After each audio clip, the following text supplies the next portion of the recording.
Arab civilization was not defined by the Koran alone. It was defined by this very complex interpenetration. They had the best scientists, the best thinkers, the best philosophers, brilliant, deep figures, and they made origins accessible to us by preserving these texts, by translating these texts. And so, I mean, there's a lot of common ground there.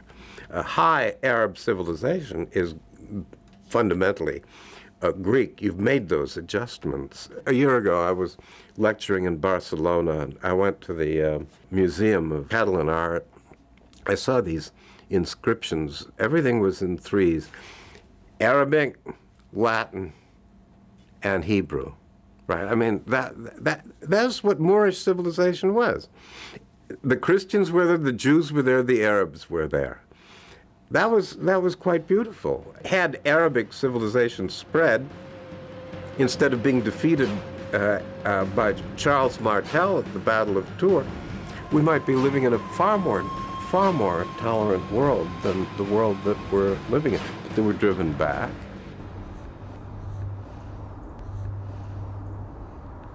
And here in Cordoba, in southern Spain, the Caliph founded a library with hundreds of thousands of volumes. Called the Jewel of the World, with its mansions, mosques, exquisite architecture, courtyards, aqueducts, and orchards, it was the greatest city of its time. Algebra was invented here. Arabic numerals and the Indian concept of zero were introduced. Ptolemy's works, cataloging the best of Greek astronomy and mathematics, were translated, influencing thought in Spain and beyond to the rest of the world. So many Jews immigrated here from the East that to this day, half the Jewish world is known as Sephardi, meaning Spanish.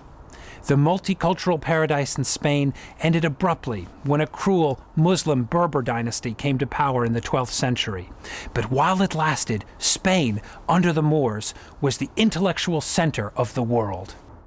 This was a period in which Islam's presence in Spain was a period of great early cosmopolitanism. The tolerance that Islam showed at that time was remarkable. You know, if you go to small towns in that region of Spain, you'll find mosques,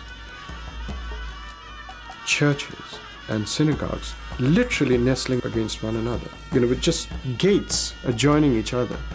Obviously, people lived in complete tolerance and community. That element where there was this sort of philosophical and theological breadth is, I think, no longer something that is stressed anymore because we are so obsessed with talking about fundamentalism the whole time. And it's a real question why we allow ourselves to give the fundamentalists the right to be the representative voice of Islam, which they're not.